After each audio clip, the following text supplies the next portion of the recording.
Hello guys, welcome you to Kaira classes. ये मेरा third lecture है एनाटॉमी ऑफ फ्लावरिंग प्लांट्स का।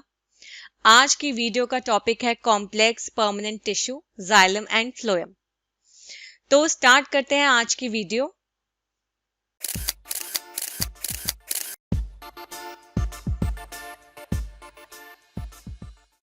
So, first topic है complex tissues. The complex tissues are made of more than one type of cells. जो complex tissues होते हैं वो एक तरह से ज़्यादा सेल से मिलके बने होते हैं जो कि एक साथ काम करते हैं यूनिट की तरह। जाइलम और फ्लोएम जो हैं वो कॉम्प्लेक्स टिश्यूज बनाते हैं प्लांट्स में। स्टार्ट करते हैं जाइलम से। Xylem functions as a conducting tissue for water and minerals from root to the stem and leaves. तो जाइलम का जो फंक्शन है वो ये है कि एक कंडक्टिंग टिश्यू है, किसके लिए? वाटर और मिनरल्स। इसका मतलब है ये वाटर और मिनरल्स को ट्रांसपोर्ट कराने में, कंडक्ट कराने में हेल्प करता है from roots to the stem and leaves. Root से स्टेम और लीव्स तक पहुंचाने में मदद करता है पानी और मिनरल्स को xylem. It also provides mechanical strength to the plant parts. एक तरह से mechanical strength भी provide करता है plant के parts को. It is composed of 4 different kinds of elements. Xylem में 4 अलग अलग kind के elements होते हैं, जैसे trachees, vessels, xylem fibers और xylem parenchyma. जिम्नोस्पर्म्स में वेसल्स नहीं होते हैं उनके जाइलम में। तो जिम्नोस्पर्म्स में जाइलम होंगे लेकिन उसके अंदर वेसल्स नहीं होंगे। ट्रेकीड्स जो होते हैं वो इलोंगेटेड होते हैं, लंबे होते हैं, ट्यूब लाइक सेल्स होते हैं with thick and lignified walls. तो जो ट्रेकीड्स हैं इलोंगेटेड हैं, लंबे हैं या फिर ट्यूब लाइक सेल्स हैं और इनकी जो वॉल्स है वो थिक है और लिग्निफाइड है और जो इनके एंड्स होते हैं वो टेपरिंग होते हैं, ओके, मुड़े हुए होते हैं। ये डेड होते हैं विदाउट प्रोटोप्लाज्म। तो tracheids are dead and are without protoplasm. The inner layers of the cell walls have thicknings which vary in form. जो inner layers होती हैं ट्रेकीड्स की, जो cell walls हैं वो उनकी thicknings जो है वो change करती रहती है। फ्लावरिंग प्लांट्स में ट्रेकीड्स और वेसल्स जो है वो मेन वाटर ट्रांसपोर्टिंग एलिमेंट्स कहलाए जाते हैं। तो मेन वाटर ट्रांसपोर्टिंग एलिमेंट्स जो हैं फ्लावरिंग प्लांट्स या एंजियोस्पर्म्स में वो कौन है? Tracheids and vessels. वेसल एक लॉन्ग सिलेंड्रिकल ट्यूबलाइक स्ट्रक्चर होता है जो कि बहुत सारे सेल से मिलकर बना होता है जिन्हें हम कहते हैं वेसल मेंबर्स। और हर वेसल मेंबर या हर सेल क्या होता है, उसके पास लिग्निफाइड वॉल्स होती हैं, लिग्निन डिपॉजिट होता है और एक बहुत बड़ी सेंट्रल कैविटी प्रेजेंट होती है। वेसल सेल्स जो है उसमें प्रोटोप्लाज्म नहीं होता है। ओके, वेसल मेंबर्स जो होते हैं वो एक दूसरे से जुड़े होते हैं। They are interconnected through perforations in their common walls. तो इनकी जो कॉमन वॉल होती है, एक ही वॉल जो होती है उसमें परफोरेशंस होते हैं जिसके थ्रू जो वेसल मेंबर्स हैं एक दूसरे से इंटरकनेक्टेड होते हैं, मिले होते हैं। The presence of vessels is a characteristic feature of angiosperms. तो vessels मैंने आपको बताया था जिम्नोस्पर्म्स में नहीं होता है, और अगर vessels present है तो ये किसका characteristic feature है? ये characteristic feature है angiosperms का या flowering plants का। Xylem fibers की walls काफ़ी thick होती हैं और obliterated होती हैं central lumen से। These में either be septate और aseptate। अब xylem fibers में septa भी मिल सकता है और ये aseptate भी हो सकती हैं।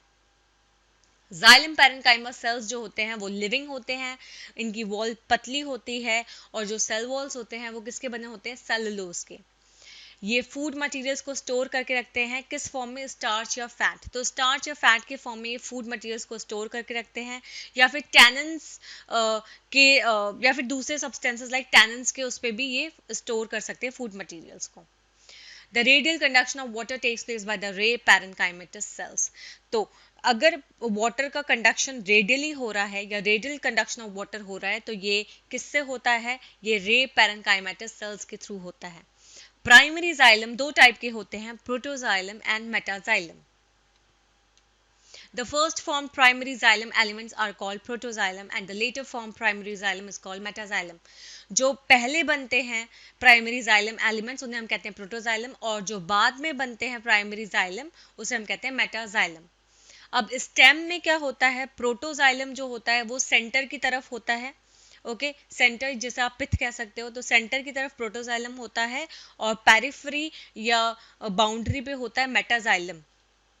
इस टाइप के अरेंजमेंट को या इस टाइप के प्राइमरी जाइलम को हम कहते हैं एंडार्च। रूट्स में क्या होता है, प्रोटोजाइलम जो होता है वो बाउंड्री पे होता है और जो मेटाजाइलम होता है वो सेंटर की तरफ होता है।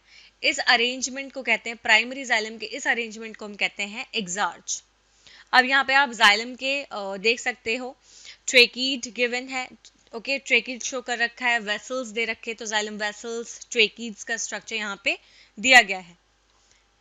नेक्स्ट है हमारा फ्लोएम। फ्लोएम क्या करता है, फूड मटेरियल्स को ट्रांसपोर्ट कराता है, यूजुअली लीव से दूसरे दूसरे जो पार्ट्स है प्लांट के उस तक, तो वहां तक ये क्या करता है, बेसिकली ट्रांसपोर्टेशन में हेल्प करता है फूड मटेरियल्स के। इसी को हम कहते हैं translocation. Transportation of food materials from leaves to other parts of the plant is known as translocation. Phloem, angiosperms में जो फ्लोएम होता है उसमें सीव ट्यूब एलिमेंट्स होते हैं, कंपेनियन सेल्स होते हैं, फ्लोएम पैरेन्काइमा होता है और फ्लोएम फाइबर्स होते हैं। जिम्नोस्पर्म्स में क्या होता है, एल्ब्यूमिनस सेल्स और सीव सेल्स। इनमें सीव ट्यूब्स नहीं होते हैं जिम्नोस्पर्म्स में और कंपेनियन सेल्स प्रेजेंट नहीं होते हैं। सीव ट्यूब एलिमेंट्स बहुत लंबे होते हैं, ट्यूब लाइक स्ट्रक्चर्स होते हैं और लॉन्गिट्यूडनली अरेंज्ड होते हैं। और ये जो सीव ट्यूब एलिमेंट्स हैं ये क्या होते हैं, कंपेनियन सेल्स के साथ जुड़े होते हैं या एसोसिएशन में रहते हैं। जो एंड वॉल्स होती है वो परफोरेटेड होती है in a sieve like manner to form the sieve plates. जैसे छन्नी होती है, ओके, उस तरह से जो एंड वॉल्स हैं वो परफोरेटेड होती है एक सीव, एक छन्नी के मैनर में, जिससे वो क्या बनाए, सीव प्लेट्स। एक मैच्योर सीव एलिमेंट के अंदर क्या होता है, पेरिफेरल साइटोप्लाज्म होता है जो पेरिफेरी पे होता है साइटोप्लाज्म, और एक लार्ज वैक्यूल होता है, लेकिन इसमें न्यूक्लियस प्रेजेंट नहीं होता। The functions of sieve tubes are controlled by the nucleus of companion cells. जो function है sieve tubes का वो कौन control करता है, वो companion cells के nucleus control करता है। companion cells जो होते हैं वो specialized parenchymatous cells होते हैं जो कि एक दूसरे से closely associated which are closely associated with sieve tube elements, जो कि sieve tube elements के साथ closely associated या closely association बनाए रखते हैं। सीव ट्यूब एलिमेंट्स और कंपेनियन सेल्स जो हैं वो कनेक्टेड होते हैं पिट फील्ड से, जो कि किस में प्रेजेंट होता है, between their common longitudinal wall. तो जो उनकी कॉमन लॉन्गिट्यूडनल वॉल है उनमें क्या प्रेजेंट होता है, पिट फील्ड्स, और इन पिट फील्ड्स के थ्रू क्या कनेक्टेड होते हैं, सीव ट्यूब एलिमेंट्स और कंपेनियन सेल्स। कंपेनियन सेल्स जो है वो मेंटेन करता है pressure gradient in the sieve tubes. तो सीव ट्यूब में जो प्रेशर ग्रेडियंट होता है उसे कंपेनियन सेल्स मेंटेन करके रखते हैं। फ्लोएम पैरेन्काइमा जो है वो इलोंगेटेड टेपरिंग सिलेंड्रिकल सेल्स जिनके पास डेंस साइटोप्लाज्म और न्यूक्लियस होता है उससे मिलके बनता है फ्लोएम पैरेन्काइमा। सेल वॉल जो होती है वो सेलुलोज की बनी होती है और पिट्स होते हैं उसमें, जिससे क्या होता है, जो प्लाज्मोडेस्माटल कनेक्शंस होते हैं, मतलब जब एक सेल दूसरे सेल के साथ किसके थ्रू कनेक्टेड होता है, तो ये प्लाज्मोडेस्माटल कनेक्शन के थ्रू ही कनेक्टेड रहते हैं। तो सेल वॉल सेलुलोज की बनी हुई है, उसमें पिट्स हैं, जिससे क्या हो रहा है, प्लाज्मोडेस्माटल कनेक्शंस जो हैं वो सेल्स के बीच में एग्जिस्ट कर पा रहे हैं या प्रेजेंट है। फ्लोएम पैरेन्काइमा जो है वो फूड मटेरियल को स्टोर करता है और भी सब्सटेंसेस को स्टोर करता है, like resins, latex and mucilage. Phloem parenchyma जो है वो ज़्यादातर मोनोकॉट प्लांट्स या मोनोकॉटिलेडन्स प्लांट्स में एब्सेंट रहता है। फ्लोएम फाइबर्स, जिसे हम बास्ट फाइबर्स भी कहते हैं, ये स्क्लेरेन्काइमेटस सेल से मिलके बने होते हैं। ये प्राइमरी फ्लोएम में तो एब्सेंट होते हैं, लेकिन सेकेंडरी फ्लोएम में फ्लोएम फाइबर्स प्रेजेंट होते हैं। ये ज़्यादातर इलोंगेटेड होते हैं, अनब्रांच्ड होते हैं और इनके पास पॉइंटेड या नीडल लाइक एपिसेस होते हैं, मतलब जो एपेक्स है इनका वो क्या होता है, पॉइंटेड और नीडल। फ्लोएम फाइबर्स जैसे जूट, फ्लैक्स और हेम्प ये कमर्शियली यूज किए जाते हैं। सेल वॉल जो होती है फ्लोएम फाइबर्स की वो काफ़ी थिक होती है, मोटी होती है, और मैच्योरिटी पे ये जो फाइबर्स हैं ये अपना प्रोटोप्लाज्म लूज कर देते हैं और डेड हो जाते हैं। तो फाइबर्स जो हैं, बेसिकली फ्लोएम फाइबर्स जो हैं वो मैच्योर होने पे क्या करते हैं, अपना जो प्रोटोप्लाज्म है उसे लूज कर देते हैं और डेड हो जाते हैं।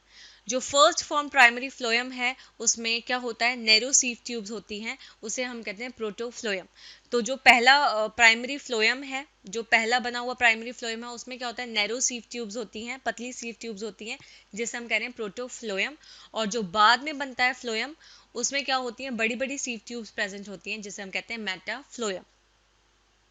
यहाँ पे आप फ्लोएम का डायग्राम देख सकते हो, sieve pore, sieve tube element, phloem parenchyma, companion cells, ये इस तरह से किस तरह से अरेंज्ड हैं। आज की वीडियो में बस इतना ही। आई होप आपको वीडियो समझ में आई हो। नेक्स्ट वीडियो में हम पढ़ेंगे tissue system. Thank you for watching and please subscribe my channel for more videos. Thank you.